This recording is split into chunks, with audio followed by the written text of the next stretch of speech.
My final project for ECIT 143, my community analysis, present findings. So today I'm going to walk through you the analysis I completed in two communities, that is Simpson DB and my FC.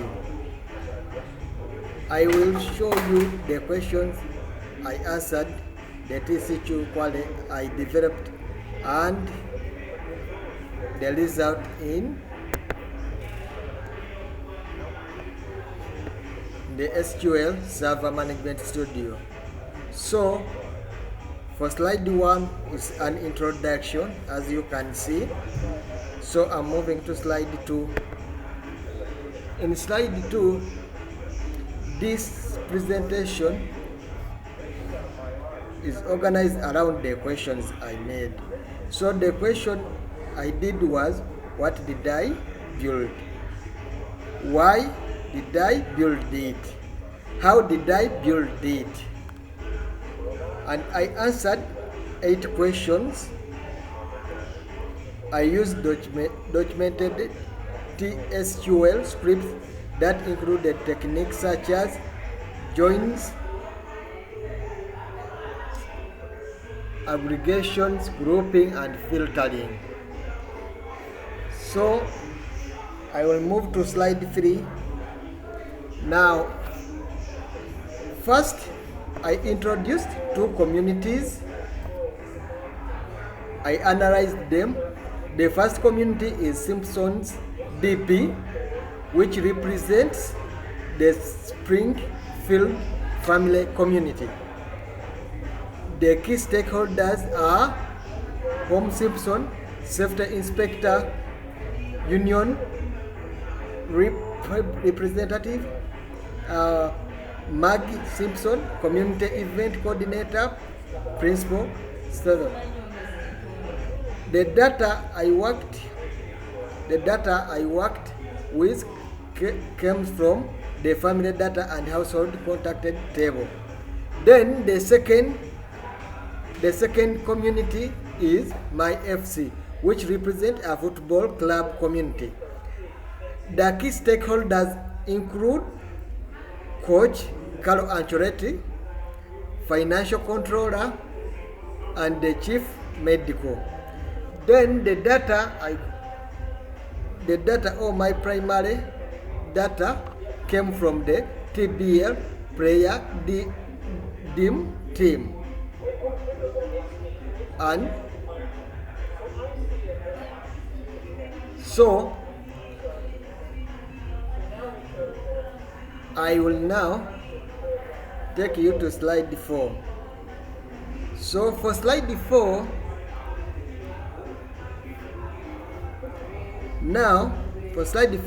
we shall look about the 4 stakeholder questions I answered for Simpson DB.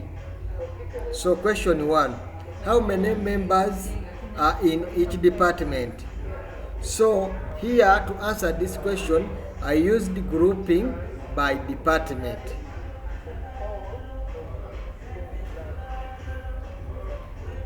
For this, I used grouping by department. In simple terms, I used grouping and counting with group by and count. So this is what I used. Now let me take you to my Simpson. So for here,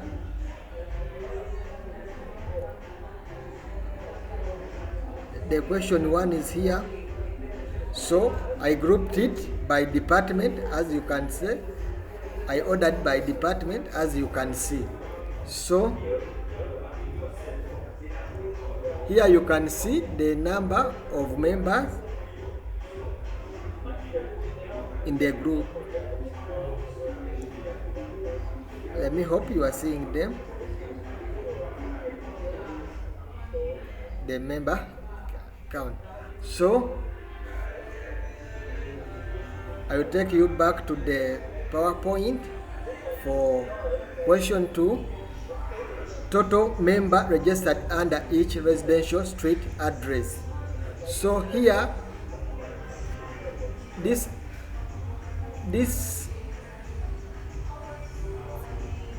is the total number of community members registered under each residential, and to allow the community to understand how many members are associated with each address. So I will take you to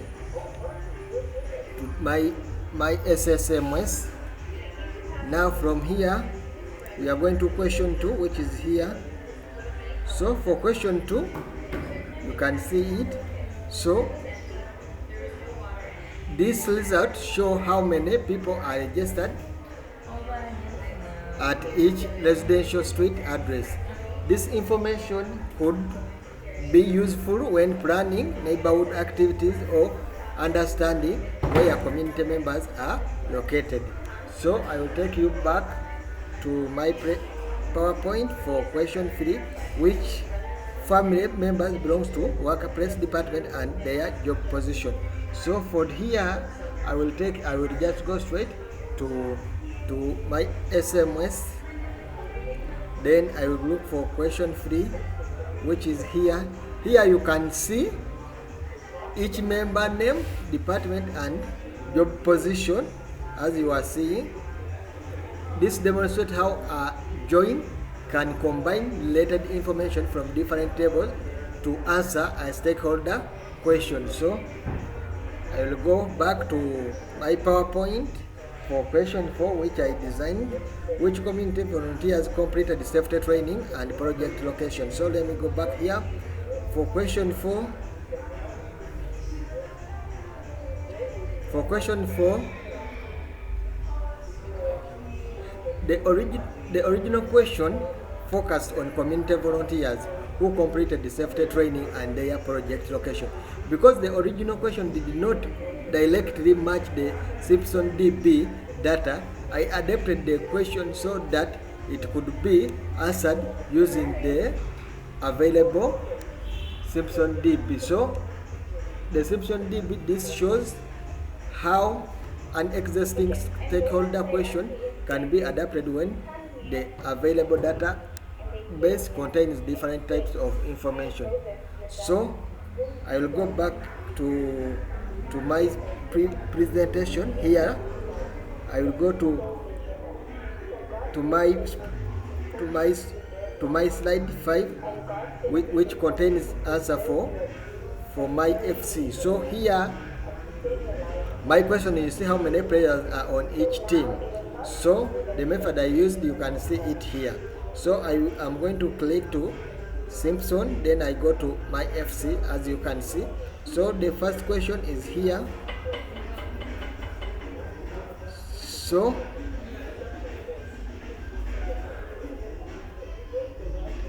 how many players are on each team? So this shows the number of players associated with the team.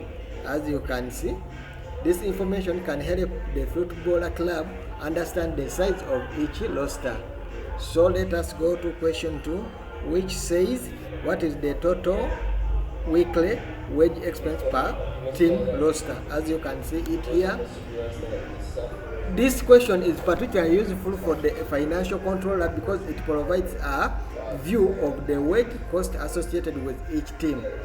Now let us go to SSMS.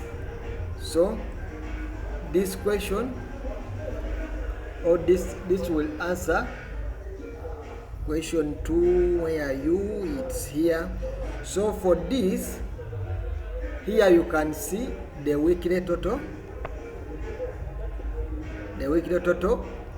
costs for each team. This type of information can help the financial controller monitor and compare team wages expenses. So let us go to question 3. The question 3 is here. Why primary position players are assigned to each active squad? This question helps to identify the player, their teams, and their primary positions. So we shall go to our SSMS. Here you can see the question. Now here, as you see, you can see the player listed with their teams and primary positions. With their positions, as you can see, this gives the football club a clear view of how players are assigned across the active squad. So I will go back to PowerPoint to our question for total revenue by facility category adapted. So this original question focused on revenue by facility. However, that information was not available in the MyFC database. Instead of creating information that did not exist, I adapted the equation to use the data that was available.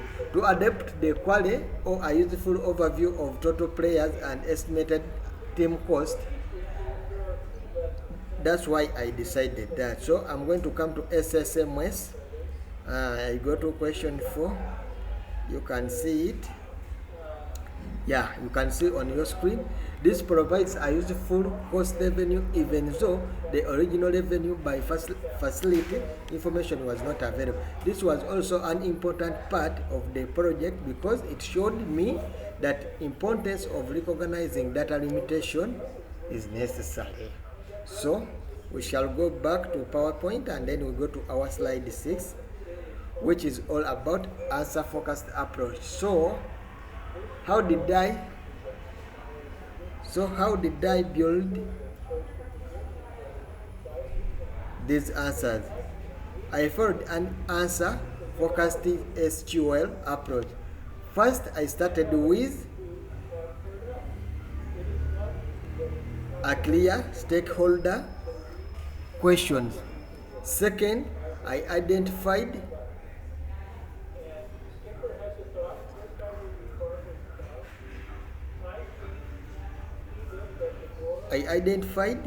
how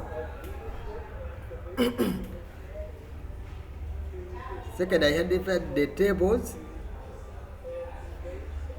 and fields needed to answer the question.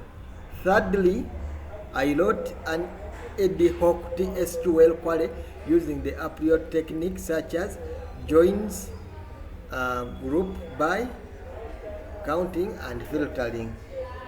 Finally,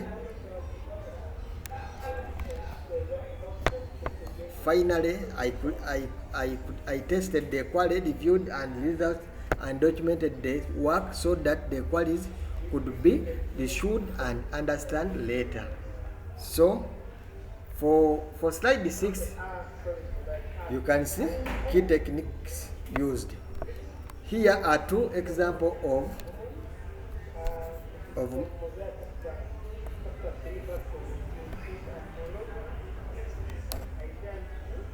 this is the first example of the which demonstrate a join used with the Simpson DB. So the first example demonstrates joins with DB. The second example here this demonstrate aggregation used with the DB. So this example show how different SQL techniques can be selected based on the question being asked. The goal was not simply to write SQL, but to use SQL to produce useful answers for stakeholders. As you can see, aggregation. Now, I will take you to slide 6. Slide 6, there are 3 key takeaways from this project. First, the first one is every question was appropriate from a stakeholder point of view. Second, I practiced the complete answer focused SQL process from understanding the question to writing tests and documenting the query. Thirdly, I identified data gaps and limitations. I learned that knowing what the data cannot answer is just as important as knowing what it can answer. In overall, This project helped me understand how SQL can turn database information into useful answer for real communities and stakeholders. So for slide 9, that for for slide 9, this concludes my presentation. I have documented the SQLs used for the project in my GitHub repository. Thank you for watching my presentation. I am happy to see you when you comment it in my discussion. Thank you. Bye bye.